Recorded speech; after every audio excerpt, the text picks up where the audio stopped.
빌립보서 강의 우리 세 번째 시간 함께 오늘 갖습니다. 지난 두 번에 걸쳐서 우리가 살펴봤던 내용은 빌립보서 서론에 관한 내용입니다. 1절부터 11절 우리가 함께 살펴보았는데, 특별히 지난주 우리가 3절부터 11절까지 살펴봤던 내용은 사도가 하나님 앞에 이 빌립보 교회를 생각하며 기도할 때마다 하나님께 참 기쁨으로 그리고 감사함으로 간구하게 된다. 이것은 그들이 복음을 처음 받을 때부터 한 11년, 12년이 지나는 그때까지 그 복음의 일에 끊임없이 꾸준히 동참하는 그들의 모습을 볼 때 참 이것이 기쁘고 감사한 일이다. 이렇게 소개를 한 바가 있습니다. 하나님께서 이 선한 일을 시작하게 하셨는데 이 선한 일을 완성하실 줄을 나는 분명히 확신한다. 나는 너희를 정말 사랑한다. 하나님이 나의 분명한 증인이 되신다. 이렇게 사도가 말하고, 마지막으로는 이 빌립보 성도를 향한 사도의 간절한 기도의 내용을 우리가 이 서론의 뒷부분에서 살펴보았습니다. 이제 본론의 내용에 들어가는 첫 부분, 오늘 우리가 살펴보는 내용인데요. 1장 12절부터 26절까지 내용인데, 이 내용은 가장 먼저 무엇을 소개하냐면 사도 자신이 감옥에 갇혀 있다는 사실은 잘 알고 있는 바고, 자신이 감옥에 갇혀 있으면서 갖는 그의 상황, 그리고 그에 대한 사도의 생각, 그의 마음이 어떠한지를 무엇보다도 먼저 성도들에게 알려주려고 합니다. 아마 빌립보 성도들이 가장 궁금해하는 부분일 거예요. 사도는 잘 계신가? 그 불편한 생활 속에 어려움은 없는가? 또 어떤 생각을 가지고 계실까? 이런저런 많은 생각들이 사도를 염려하는 마음이 많았을 거예요. 그에 관해 사도는 이제 가장 먼저 소개합니다. 나는 이러이러한 상황이 있고 이러이러한 상황에 대한 내 마음은 이러하다 하는 사실을 성도들에게 알려줍니다. 그 목적은 뭐냐? 자신을 염려하고 걱정하는 성도들을 안심하게 하는 겁니다. 더 나아가서는 그들이 계속 힘쓰고 있는 이 복음을 위해서 끊임없이 분발하기를 그들에게 전하기 위해서, 전해주기 위해서 그가 이러한 내용을 가장 먼저 소개하게 됨을 우리가 보게 됩니다. 오늘도 이런 말씀들을 살펴보면서 특별히 오늘 우리가 어디에 초점을 맞출 것인가, 자신의 처해져 있는 상황을 사도가 어떻게 보고 있느냐 하는 것을 우리가 주목하면서 이 말씀을 살펴보는 것이 매우 유익할 겁니다.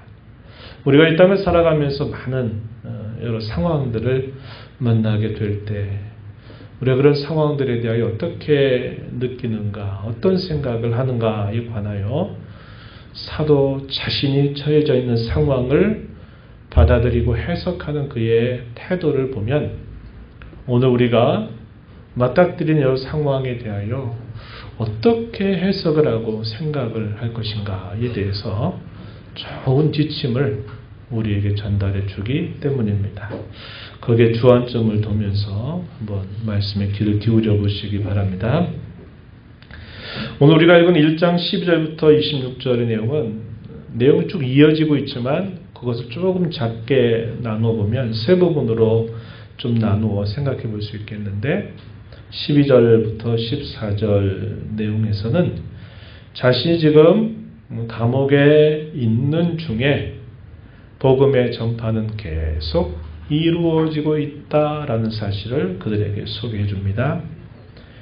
15절부터 18절 내용에서는 자신이 감옥에 있는 동안에 자신으로 인해서 이렇게 저렇게 애를 쓰고 수고하는 그런 많은 형제들이 있다는 거예요. 그 형제들 가운데서는 착하고 좋은 마음을 가지고서 그 일에 힘쓰는 형제들도 있지만, 또 반대로 매우 시기하는 마음과 질투하는 마음, 사도를 더 힘들게 하려고 하는 마음으로 또 그런 일에 힘을 기울이는 사람들이 있다. 나는 거기에 관여치 않겠다. 내가 기뻐하는 것은 오직 이러하든 저러하든 복음이 전파되는 것으로 나는 기뻐하겠다. 이렇게 사도가 말하는 부분입니다. 그리고 그가 이렇게 정말 기뻐하고 기뻐하는 그 이유, 자신의 어떤 상황, 그리고 자신에 대해서 대적자같이 자신을 향해서 해하려고 하는 사람들의 여러 모습과 상관없이 그가 왜 기뻐하고 기뻐하는가 하는 그 이유가 무엇인지에 대해서 19절부터 26절까지 잘 설명해 주고 있습니다. 이러한 부분들을 함께 살펴보도록 하겠습니다. 12절부터 14절 내용에 이미 빌립보 성도들이 잘 알고 있는 내용을 이야기합니다. 그런데 그 아는 내용을 또 한번 소개하기 위한 목적이 아니라 자신이 지금 감옥에 갇혀 있는 그 일로 인해서 도리어 복음이 전파되는 일에 진전되고 있다. 복음 전파가 진전되고 있다는 사실을 알려주고 있습니다. 먼저 12절에 한번 보시면 형제들아 내가 당한 일이 도리어 복음 전파의 진전이 된 줄을 너희가 알기를 원하노라. 이렇게 표현했습니다. 사도가 당한 일, 그것을 뭐라고 표현하냐면 13절 가서 보면 이렇게 말하죠. 나의 매임이 이렇게 표현되어 있습니다. 14절에서도 나의 매임으로 말미암아 이렇게 표현되어 있죠. 17절 가서도 나의 매임의 괴로움을 더하게 할 줄로 생각했다. 그래서 여기 나의 매임이라고 하는 말이 3번 반복이 되고 있어요. 사도가 당한 일이 뭡니까? 예수 그리스도의 복음을 위하여 그 복음을 전하다가 그가 감옥에 갇혀 있는 신분이 되었다. 이것을 뭐라고 말하느냐? 내가 당한 일이다. 이렇게 말합니다. 이 사실은 빌립보 성도들도 잘 알고 있는 바죠. 그런데 사도가 이것을 소개하는 중요한 목적은 어디 있느냐? 내가 이렇게 매여 있는 이 일이 손해가 되거나 이것이 더 어려움을 만들어내는 것이 아니라 오히려 매여 있는 이 일로 인해서 복음 전파의 진전이 이루어지고 있는 줄 여러분들은 알라. 이렇게 사도가 말해주고 있다는 겁니다. 복음 전파가 진전이 되었다. 이렇게 말을 들으면 어떻게 그게 그렇게 됐을까 궁금해집니다. 사도가 그 부분에 대해서 설명을 해주는데 먼저 이 진전이 됐다라는 이 말의 의미는 뭐냐면 이런 의미를 담고 있어요. 많은 반대와 장애물에도 불구하고 그것을 뚫고 나아간다라는 뜻을 이 진전이라고 하는 말을 통해서 설명을 해줘요. 군대가 전쟁을 하러 군대가 앞서 나갈 때 거기 얼마나 많은 방해가 있겠습니까? 방해가 있다 그래서 방해 때문에 우리 그만두고 우리 뒤로 물러서자 하면 어떻게 되겠어요? 전쟁이 되겠습니까? 안 되겠습니까? 전쟁이 안 되겠죠? 당연히 뭐 지형지물도 만들어 놓고 필요없는 함정도 만들어 놓고 온갖 자신들이 유리하게 해서 상대방을 어렵게 만드는 일을 하면서 전쟁에 임할 거예요. 그런 많은 함정이나 반대나 여러 장애물이 있다 그래서 전쟁하러 나가는 군대가 우리 물러서자 못하겠다 그러면 그것으로 끝나는 거죠. 방해물과 여러 어려움이 있어도 그것을 뚫고서 전쟁하러 나가는 거예요. 그런 의미로 여기 진전을 이룬다. 이렇게 말하는 겁니다. 사도가 감옥에 갇혀 있는 상황이죠. 성도들이 봤을 때는 사도가 갇혀 있으면 어떡하나. 차라리 내가 갇혀 있고 사도가 오히려 열심히 다니고 하셔야 될 텐데 왜 사도가 이렇게 잡혀 있나 하는 것 때문에 성도들은 위축되어 있고 염려와 근심이 많은 겁니다. 그런데 사도가 이렇게 진전한다라는 이 표현은 그런 여러 많은 반대가 있음에도 불구하고 그 반대를 뚫고 나아가도록 하나님이 일하신다 하는 사실을 표현하기 위해서 복음 전파에 진전이 있다는 사실을 여러분들이 꼭 기억하라고 가장 먼저 이 사실을 알려주고 있는 겁니다.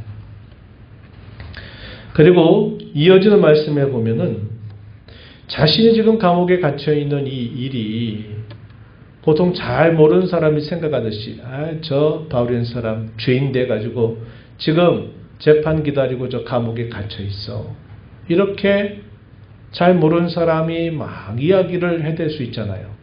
그런데 사도가 밝혀준 건 뭐냐면 내가 이렇게 지금 감옥에 있는 이 일에 대해서는 이 내 주변에 있는 모든 사람들이 내가 왜 지금 감옥에 갇혀 있는지 그 분명한 이유를 다 알고 있다. 이렇게 이야기를 해주는 겁니다. 다시 말해서 자신이 감옥에 지금 갇혀 있는 그 이유가 남들이 소위 멀리서 바라보면서 무슨 죄를 지었길래 저렇게 갇혀 있단 말이야. 이렇게 생각할지 모르지만 그러나 자신이 이렇게 감옥에 갇혀 있는 일은 죄 때문에 갇혀 있는 게 아니라 그리스도 때문에 그분의 복음 때문에 갇혀 있다고 하는 사실이 12대 자신을 지금 지키고 간수하고 있는 모든 로마의 군병들에게 12대 안에 있는 사람들에게 그 밖에 사도를 접하거나 사도에 관계되어 이야기를 들은 모든 사람들은 분명히 그 사실을 알고 있다. 이렇게 알려주는 겁니다. 죄 때문에 갇혀 있다면 그게 얼마나 많은 방해가 되겠습니까? 그런데 사도가 갇힌 것, 저 바울이라는 사람이 갇혀 있는 거 자세히 보니까 죄 때문에가 아니라 그가 그토록 하기 원하는 그리스도라고 하는 그분 때문에 이렇게 갇혀 있는 거지 하는 것이 모든 사람들에게 다 분명히 알려져 있다. 이렇게 말하는 겁니다. 왜 이런 말을 소개할까요? 만약에 죄 때문에 갇혀 있다면 그가 말하고 한 행동들이 많은 장애가 될 수 있겠죠. 소위 예를 들어 기독교계의 지도자라고 여겨지는 사람이 감옥에 갇혀 있어요. 감옥에 갇혀 있는데 그가 비리를 저지르고 악을 행하고 나쁜 일을 해가지고 감옥에 갇혀 있다면 어떤 일이 벌어지겠습니까? 사람들이 볼 때 저 사람 뭐야 도대체? 저런 사람이 지도자란 말이야? 이렇게 말하면서 교회에 대한 굉장한 반대를 거세게 표현할 거예요. 그런데 갇혀있는 지도자가 범죄나 비리 때문에가 아니라 그 복음을 전하는 그 일로 인해서 갇혀있다라는 사실이 알려지게 되면 다른 거예요. 다른 겁니다. 이러한 사실들이 알려지게 되면서 어떤 결과가 따라오는가 14절 말씀에 보니까 형제 중 다수가 내가 메인 일로 말미암아 주 안에서 신뢰함으로 겁없이 하나님의 말씀을 더욱 담대히 전하게 되었다. 그렇죠. 잘못해서 죄값으로 감옥에 갇혀 있다면 명분이 없어요. 그런데 아무런 잘못이 없는데 그가 이렇게 감옥에 갇혀 있는 것이 주의 복음을 위해서 한 일이다 라는 것이 분명해지면 다른 사람들도 그 복음을 전하는 일에 더 힘을 내고 용기백배하게 그리스도를 전하게 되는 일이 있는 거죠. 바울 사도가 어떻게 자기가 감옥에 갇혀 있는 것이 복음 전파의 진전이 되었는가? 자신이 그리스도 때문에 그의 복음 때문에 갇혀 있다고 하는 사실이 알려지면서 그렇지 않은 다른 형제들조차도 사도 때문에 더욱 겁없이 담대하게 그리스도의 복음을 전하는 일이 있게 되었다는 겁니다. 그런 의미에서 복음의 진전이 계속 나타나고 있다. 염려하지 마시라. 이렇게 성도들에게 알려주고 있는 것입니다.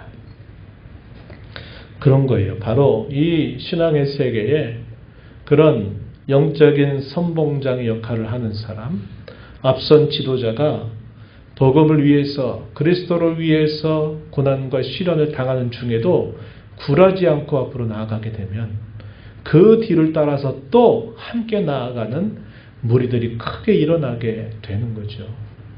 초대교회에 수많은 예수 믿는 사람들이 처형당하고 살이 찢기고 산환맹수의 밥이 되면 어떤 일이 벌어진다 생각하겠습니까? 아, 저 예수 믿는 사람, 저 예수 믿는 사람의 지도자가 이제 죽었으니까 이제 더 이상 저들이 복음 안 전하겠지. 이제 예수장애들 사라지겠지 생각했을 거예요. 그런데 어떤 일이 일어납니까? 한 사람이 죽으면 5사람, 10사람이 또 일어나서 그 뒤를 또 가는 거예요. 순교자들이 늘어나면 늘어날수록 복음의 전파 역사는 더 거세게 일어나게 되는 거예요. 마치 한 알의 밀알이 떨어져 땅에 죽게 되므로 더 많은 열매를 맺게 되는 것처럼 앞선 지도자들이 그 복음을 위해서 그리스도를 위해서 하는 그 일이 그것이 옳다는 사실들이 분명하게 알려지게 되면 더 많은 사람들이 그 뒤를 따라서 일어나게 하는 게 신비로운 일입니다. 이게 있는 일이에요. 초대교회 역사가 그걸 보여주고 또 우리 한국교회 130년 선교 역사 130년이 됐을 때 처음 이 땅에 복음이 들어왔을 때 얼마나 많은 반대 또 박해가 있었는지 몰라요. 그런데 그런 박해 속에서 기독교가 어떻게 됐습니까? 굴복당하고 사라져버린 게 아니라 오히려 얼마 되지 않아서 민족의 어려움을 짊어지고 민족의 지도자들이 그리스도인들이 되어서 나라의 위기를 건져내는 큰 역할들을 감당하지 않았어요. 그와 비슷한 일이 있게 된 것입니다. 그래서 사도는 염려하지 말라는 거예요. 자신이 지금 처해져 있는 그 여러 어려움에 대해서 걱정하지 말라고 이야기하는 겁니다. 우리가 이러한 사도의 모습을 보면서 우리는 이런 생각을 하게 돼요. 자신이 당하고 있는 이 고난과 시련을 그가 어떻게 해석하고 있느냐 하는 것을 우리가 깊이 묵상하게 되는 겁니다. 네. 되게 저 같은 사람 어떻게 반응할까요? 아이고 주일 한다고 이렇게 했는데 이게 왜 도대체 이게 무슨 일입니까? 왜 이런 일이 당해야 됩니까? 하나님 이거 너무 힘들잖아요. 이거 어떻게 해요? 다 이런 식의 반응을 보일 거예요. 그런데 사도는 그런 반응을 보이는 게 아니에요. 그게 이제 차이예요. 차이. 네. 차이가 벌어진다는 거예요. 차이가. 더 이제 나가서 그 다음에 이제 사도가 하는 말, 복음이 전파만 된다면, 그리스도가 전파만 된다면 내가 어떤 해를 당하게 돼도 나는 괜찮다라고 사도가 말해 주는 겁니다. 사도가 감옥에 갇혀 있는데 복음의 전파는 계속 이루어져요. 그런데 두 가지의 모습으로 좀 나뉘게 됩니다.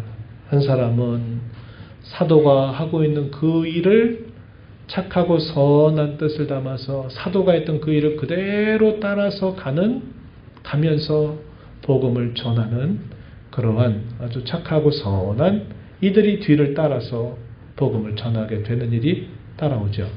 그런데 반대의 또 하나의 부류가 등장해요. 시기, 다툼, 미워하는 마음, 사도를 더 괴롭게 하려고 하는 마음의 동기를 가지고서 사도가 감옥에 갇혀 있다 하니까 이번에 이제는 우리가 한다 그래가지고 이게 좋은 뜻이 아니라 사도를 더 어렵게 하고자 하는 그런 좋지 못한 동기, 그걸 가지고 복음을 전하는 사람들이 또 있다는 거예요. 그걸 사도가 말해 주는 겁니다. 한번 본문 가서 확인해 보죠. 어디를 보시느냐 하면 15절 보시기 바랍니다. 15절. 어떤 이들은 투기와 분쟁으로 그리스도를 전파한다. 또 한 부류 어떤 이들은 착한 뜻으로 그리스도를 전파한다. 사도가 감옥에 갇혀 있으니까 복음 그리스도를 전하는데 동기가 전혀 다른 두 부류의 동기를 가진 사람들이 그리스도를 전한다는 거예요. 16절 말씀해 보면 이들은 누구를 말하느냐. 여기서 이들은 뒤에 있는 후자를 말합니다. 15절 후자에 보면 착한 뜻으로 그리스도를 전파하는 사람들을 16절에 받아서 이들은 이렇게 말해요. 내가 복음을 변증하기 위하여 세우심을 받은 줄 알고 사랑으로 그리스도를 전파한다. 이렇게 표현되어 있어요. 반면에 17절의 내용은 전자입니다. 전자. 어떤 사람? 투기와 분쟁으로 좋지 않은 동기를 가지고서 사도를 더 괴롭힐 마음으로 그리스도를 전하는 사람들. 그렇게 표현했어요. 17절 말씀. 그들은 나의 매임에 괴로움을 더하게 할 줄로 생각하여 순수하지 못하게 다툼으로 그리스도를 전파한다. 이렇게 말합니다. 사도의 관심과 이들의 관심이 달라요. 이런 분위기라 한번 설명을 해볼 수 있을까 싶어요. 뭐냐면 바울 사도는 여러 차례에 걸쳐서 복음을 전하면서 아시아, 유럽 계속 다니면서 복음을 전하죠. 그런데 어떤 지도자들은 자기가 살고 있는 지역에서 또 그 섬김을 하는 사람들이 있는 거예요. 그러면 사도와 이 지역에 있는 이런 사람들이 어떤 관계를 맺어야 되겠어요? 가장 이상적인 관계는 서로 돕고 협력하는 관계를 가져야 되잖아요. 그런데 사람들이 바울이라고 하는 사람은 막 따르고 막 그러는데, 그러니까 자기가 갖는 그 관심이, 자기를 향한 그 관심이 빼앗긴다 이렇게 생각을 하는 사람들, 시기하는 거예요. 바울 사도를 시기하고 질투하고. 그 관심이 어디에 있는 거예요? 자기에게 있는 거예요. 자기. 내 이름이 좀 알려지고 사람들이 나를 따르고 사람들이 나를 귀하게 여겨야 되는데, 사람들이 자신보다 오히려 바울이라는 사람, 또 다른 사람에 막 관심을 가지니까 그게 싫은 거예요. 그걸 못마땅하게 여기는 거예요.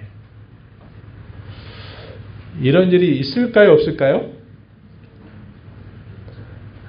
많죠? 많아요.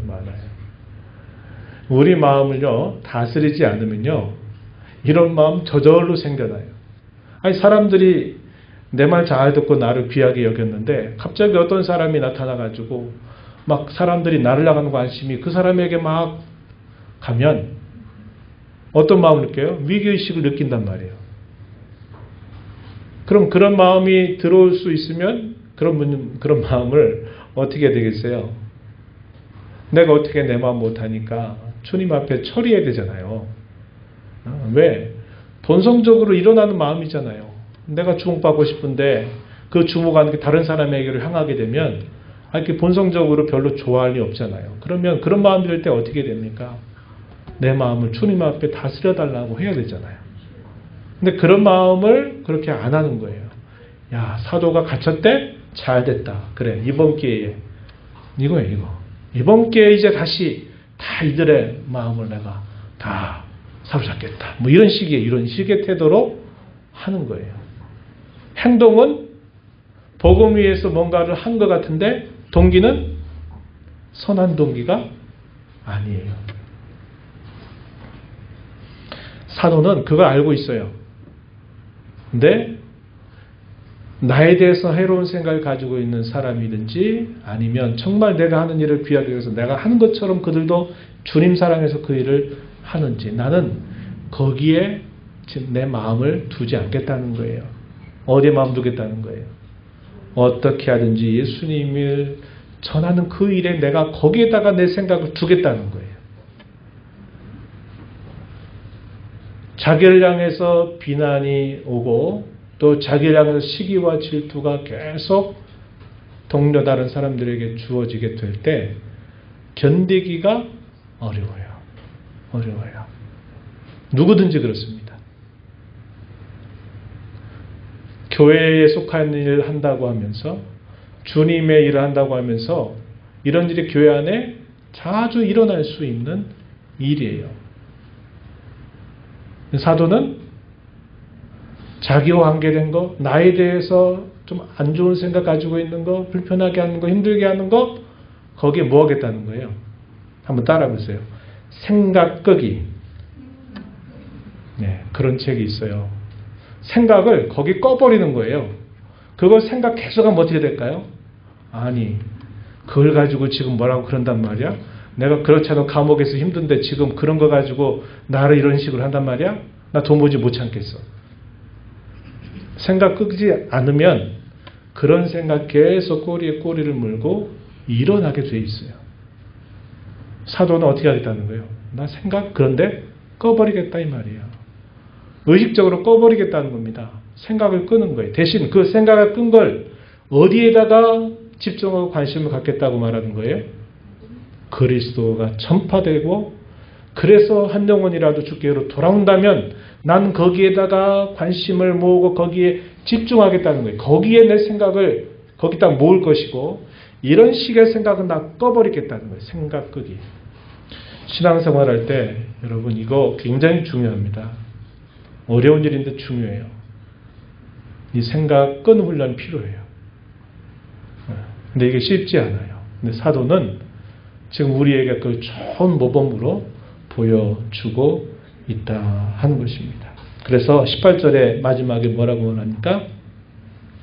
이렇게 말해요. 무슨 방도로 하든지 전파되는 것은 그리스도니 이로써 난 기뻐하고 또한 기뻐하리라. 그의 기쁨에 대한 그런 그의 강조되는 표현. 우리 빌립보서 처음 소개할 때 그랬어요. 빌립보서는 기쁨의 서신이다. 그런 말을 소개했습니다. 사도가 상황적으로는 기뻐할 수 있는 게 아닌데 그가 이렇게 기뻐한다고 말하는 것은 무엇 때문일까요? 불필요한 것에 내 생각을 다 꺼버리고 내가 생각을 집중하고 관심을 갖는 것은 오직 여기에 두겠다는 것이 분명하기 때문에 그는 이렇게 표현하고 있는 것입니다. 그러면 그가 그리스도가 전파되는 것에 대하여 기뻐하고 기뻐하는 그 이유가 무엇인가에 대해서 우리가 이제 그 다음 구절들을 통해서 살펴볼 수 있어요. 19절부터 26절의 내용에 잘 소개가 되는데 여기에 그의 놀라운 고백이 여기서 표현되고 있습니다. 내가 사는 것, 내가 죽는 것보다 더 중요한 것은 내가 사는 것이나 죽는 것이나 상관없이 오직 그리스도께서 존귀하게 여김받기를 나는 원하고 있다. 이 사실을 그가 표현하고 있다는 겁니다. 그 이유 때문에 그는 자기와 관계에서 서운하고 미워하고 하는 그런 모든 복잡한 일들에 대하여 생각을 다 꺼버리고 나는 오직 그리스도께서 존귀하게 여김을 받을 수만 있다면 나는 그것이 된다. 난 그것이면 충분하다. 이렇게 사도가 고백하고 있는 것입니다. 먼저 여기는 두 가지로 생각해 볼 수 있는데 첫 번째는 19절에 보면요. 너희의 간구. 이게 뭡니까? 사도가 감옥에 갇혀 있다고 하는 소식을 한 빌립보 성도들이 기도할 때마다 누굴 위해 기도하겠어요?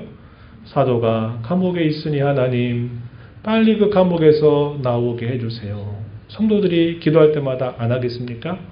성도들이 자신을 위해서 하고 있는 기도, 도구 그리고 그리스도의 성령께서 자신을 분명히 도와주실 거다. 나를 반대해서 나에게 불편한 마음을 갖고 있는 사람이 어떠한 거에 따라서 내가 예를 들어 험한 해를 당하고 내가 거기서 건져나고 그런 거에 상관없이 나는 여러분들이 나를 위해서 기도하는 그 기도를 통해서 그리고 주의 성령께서 도와주시는 그 도움으로 난 분명히 이런 모든 어려움을 나는 벗어날 수 있을 거라고 나는 믿고 있다. 하나님이 건져주실 것을 나는 분명히 확신하고 있다. 이렇게 표현을 해줍니다. 디모데후서 4장 18절 말씀에 보면요. 한번 찾아보셔도 되는데 한번 들어보세요. 찾아보셔야 되고 들어보세요. 이렇게 말하는 어조와 분위기와 거의 비슷해요. 디모데후서는 바울 사도의 마지막 서신이었죠. 떠나갈 날이 바로 이제 가까이 왔다는 것을 직감하면서 마지막 편지를 쓴 것이 이 디모데후서인데 4장 18절에서 이렇게 말합니다. 주께서 나를 모든 악한 일에서 건져내시고 또 그의 천국에 들어가도록 구원하실 것이다. 그러니 그에게 영광이 세세 무궁토록 있을지어다. 아멘. 이렇게 말합니다. 주님이 자신을 모든 악한 일에서부터 건져내실 것이다. 그리고 마침내 약속하신 그의 영원한 나라에 들어가도록 구원하실 것이다. 이걸 말하는 겁니다. 사도는 사람의 행위에 따라서 이것이 어떤 상황이 확 변하고 이런 게 아니라 자기의 상황 속에서 역사하실 리는 오직 주님이 역사하시고 주님이 구해주실 것을 믿고서는 주님께 소망을 두기 때문에 나는 그러한 일들 별로 관념치 않겠다. 거기에는 내가 생각을 꺼버리겠다. 이렇게 말씀을 하고 있는 것입니다. 두 번째는 그리스도께서 존귀하게 여기심 받기를 그는 간절히 기대하고 소망하고 열망하고 있다는 사실을 말해 줍니다. 20절 말씀에 보면요. 나의 간절한 기대와 소망을 따라 그의 간절한 기대. 우리 한자말로는 학수고대란 말 있죠. 목을 이렇게 빼서 오나를 계속 이렇게 계속 살펴보는 그런 마음이에요. 그러니까 자신이 어떤 상황 속에 있어서도 그가 오직 관심을 갖고 바라보고 지켜보고 기다리고 있는 것, 그걸 말할 때 여기 소망, 기대라는 말을 썼어요. 기대. 간절한 기대와 소망. 그것이 뭐냐면 그리스도께서 존귀하게 되는 것이 나의 간절한 기대와 소망이라고 사도가 친히 말해주고 있습니다. 그래서 그리스도께서 존귀하게 여김이 될 수만 있다면 자기는 사는 것도 죽는 것도 괜찮다. 이렇게 말하는 겁니다. 오직 일령 그리스도임을 바울 사도가 분명히 표현해주고 있는 말이 됩니다. 이는 내게 사는 것이 그리스도니 죽는 것도 유익하기 때문이다. 이렇게 표현했습니다. 내게 사는 것 그리스도다. 내 안에 사느니 오직 그리스도시다 라는 노래가 있죠. 이 말씀과 우리가 잘 견주어 생각해 볼 수 있는 좋은 구절이 하나 있어요. 갈라디아서 2장 10절입니다. 갈라디아서 2장 10절. 어떤 말씀이에요? 내가 그리스도와 함께 십자가에 못 박혔나니 그런즉 이제는 내가 사는 것이 아니요 오직 내 안에 그리스도께서 사신 것이라. 이제 내가 육체 가운데 사는 것은 나를 위해 자기 몸을 버리신 하나님의 아들을 믿는 믿음 안에서 사는 것이다. 내 안에 누가 사신대요? 그리스도께서 사신다는 것. 이게 무슨 말이냐면 제가 전에 설교 한번 한 적이 있어요. 이게 무슨 말이냐면 우리 마음의 왕좌, 우리 마음의 보좌에 내가 그 보좌에서 내려오고 그리스도를 그 마음의 왕자 보좌에 앉혀드리고 내 그 마음의 보좌에 계신 그리스도 앞에 머리를 조아리고 그의 말씀을 듣는 모습. 내 안에 그리스도께서 사신다. 여기서 바울 사도가 빌립보서 1장 21절에서 표현하고 있는 이 말의 의미와 갈라디아서 2장 10절에서 표현한 이 말의 의미가 일맥상통하는 그런 표현이 된다 하는 것입니다. 바울 사도는 갈라디아 교회에 보낸 편지에서 그런 말하죠. 내가 이제 사람들에게 좋게 하랴. 내가 하나님께 좋게 하랴. 사람들에게 기쁨을 구하랴. 내가 지금까지 사람의 기쁨을 구하였다면 나는 그리스도의 종이 아니다. 갈라디아서 1장 10절에서 그가 이렇게 말합니다.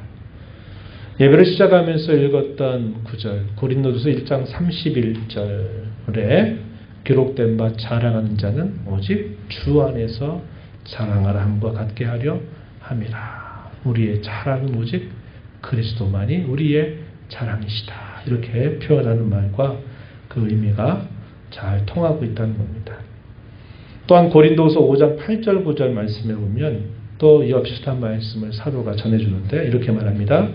우리가 담대하여 원하는 바는 차라리 몸을 떠나 주와 함께 있는 그것이라. 그런즉 우리는 몸으로 있든지 떠나든지 주를 기쁘시게 하는 자가 되기를 힘쓰노라. 사는 것, 죽은 것, 그것보다 더 중요한 것은 주님을 기쁘시게 하는 데 있다. 이렇게 말하고 있는 표현과 이 이하의 말과 그 의미가 잘 통하고 있다 하는 겁니다. 22절, 23절 내용에서는 뭘 말하냐면 자신은 둘 사이에 껴있대요. 껴있다고 말합니다. 팽팽하게 이렇게 양쪽에서 마치 팽팽하게 당기고 있는 그런 느낌이죠. 둘 사이에 껴있다. 하나는 뭐냐면 나는 빨리 내 몸을 떠나서 나는 그리스도와 함께 있기를 정말 원하는 마음이 있다. 내가 죽는 순간 나는 내가 사랑하는 그리스도와 태면하여 그를 볼 것이기 때문에 나는 빨리 주님을 대면하고 싶다 하는 이 마음과 또 하나는 내가 살아있다면 내가 하는 일은 오직 그의 복음을 통해서 더 많은 사람들이 주께 돌아오고 그리스도께서 그를 통해서 영광을 얻으시는 일이 있기를 원한다는 거예요. 그래서 사는 것과 죽는 것 사이에 팽팽하게 자신을 당기고 있다 이런 표현을 여기 뭐라고 하냐면 둘 사이에 끼어 있다 이렇게 말하는 겁니다. 근데 사도는 뭐라고 말해요? 내가 살아있는 것이 여러분에겐 더 유익할 것입니다. 이렇게 말하면서 그리스도께서 자신을 그렇게 해주시겠다라는 쪽에 그의 확신을 조금 더 표현하고 있어요. 26절 보세요. 내가 다시 너희와 같이 있으므로 그리스도 예수 안에서 너희 자랑이 나로 말미암아 풍성하게 하려 합니다. 25절에 내가 살 것과 너희 믿음의 진보와 기쁨을 위하여 너희 무리와 함께 거할 이것을 확실히 안다. 이 말은 그의 둘 사이에 껴있는 그 자신은 살아도 죽어도 그는 다 좋은데 그는 그 여러 상황상으로 봤을 때는 그리스도께서 자신을 다시 여러분과 만나게 해서 여러분에게 자랑이 되고 기쁨이 되도록 그렇게 하기 위한 뜻이 있겠다. 이렇게 표현을 해주고 있는 말이 되는 겁니다. 우리가 오늘 이 말씀 보면서 몇 가지 생각을 해보시는데 이걸 꼭 기억하세요. 제가 처음에 말씀드렸어요. 고난과 어려움을 어떻게 사도는 해석하고 있는가? 자기를 미워하고 비난하고 시기하고 질투하는 사람에 대하여 사도는 어떻게 그들을 대하고 있는가? 이것은 우리가 이 땅을 살면서 자주 부딪히는 그 문제들에 대하여 우리가 어떻게 그런 문제를 대처해야 될까를 가르쳐주는 좋은 지혜의 모범이 되는 겁니다. 제가 한번 따라해보세요 그랬어요. 뭐예요 그랬어요? 생각 끄는 훈련을 하세요. 그거 해야 돼요. 다른 사람이 나에게 섭섭하게 하는 거, 내가 이렇게 나한테 이럴 수 있어? 이런 식의 막 생각들이 우리에게는 계속 몰려와요. 근데 그걸요, 이겨내지 못하면 시험 들어요. 그것 때문에 죄 지어요. 그것 때문에 넘어진단 말이에요. 또 다른 사람 넘어지게 할 수 있어요. 그러니까 생각을 끄는 훈련을 해야 되고 대신 우리의 생각을 어디에다가 쏟아부어야 될 것인가를 해야 돼요. 생각을 껐다고 말하는데 계속 생각이 다른 데 집중하지 않으면 계속 거기에 머물게 돼요. 그렇게 하는 것이 안 된다 하는 거고요. 그리스도 중심으로 살아가는 바울의 삶이 어떠한 삶인가 하는 것도 오늘 이 사도의 소개 속에서 우리는 잘 배우게 돼요. 마지막으로는 현세의 삶과 내세의 삶에 대한 사도의 태도도 우리가 주의 깊게 살펴볼 필요가 있다는 거예요. 그리스도께서 존귀하게 여겨질 수만 있다면 자기는 사는 것도 죽는 것도 아무런 상관이 없다. 이렇게 말합니다. 사는 것은 그리스도를 위한 복음의 열매를 더 맺을 수 있기 때문에 삶의 가치가 있다. 이렇게 생각하고 죽게 되면 그가 뵙기를 소망하는 그리스도를 직접 대면하여 보게 되기 때문에 나는 죽어도 좋다. 때로는 죽고 싶다. 이 자살 충동을 말하는 게 아니에요.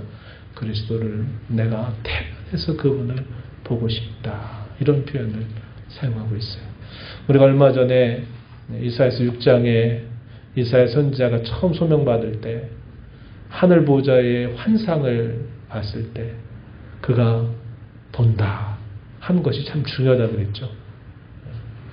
사도도 마찬가지입니다. 그리스도를 보기를 원하는 그 간절한 열망이 있기 때문에 그가 현세의 삶이든 내세의 삶이든 그것에 모든 생각을 빼앗기는 게 아니라 그는 이런 현세의 삶이든 내세의 삶이든 오직 그리스도 안에서 그리스도를 바라보는 그런 태도를 가지고 있어서 그의 죽음과 삶의 의미가 이렇게 우리와 다르게 해석되고 있다 하는 것을 우리는 배우게 됩니다.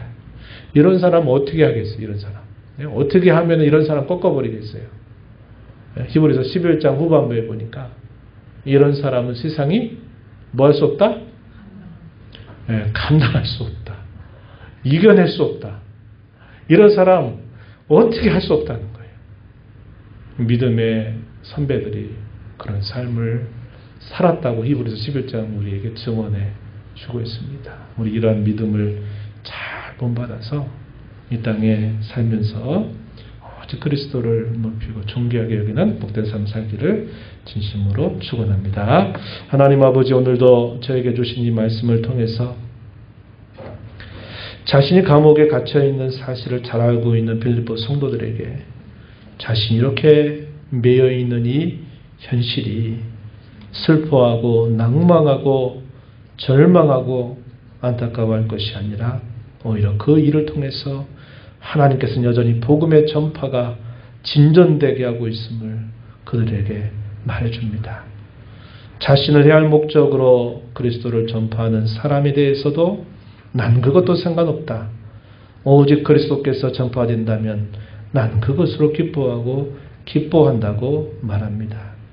나의 간절한 기대와 소망은 그리스도께서 오직 존귀하게 여김을 받는 일에 있어서 내가 살아도 죽어도 난 아무렇지 않다고 고백하며 살아가는 그 사도의 모습을 저희가 살펴보았습니다. 오늘 저희에게 동일한 믿음을 선물로 주셨사오매 우리가 그 믿음 잘 본받고 잘 가다듬어서 이 믿음을 통하여 하나님을 기쁘시게 하며 그리스도를 존귀하게 하는 저희들의 모습이 되게 하시고 이 땅에 살면서 이런저런 일들로 인하여 시험에 걸려 넘어지거나 또 다른 사람을 넘어뜨리게 하는 저희들의 모습이 되지 않도록 은혜를 더하여 주옵소서.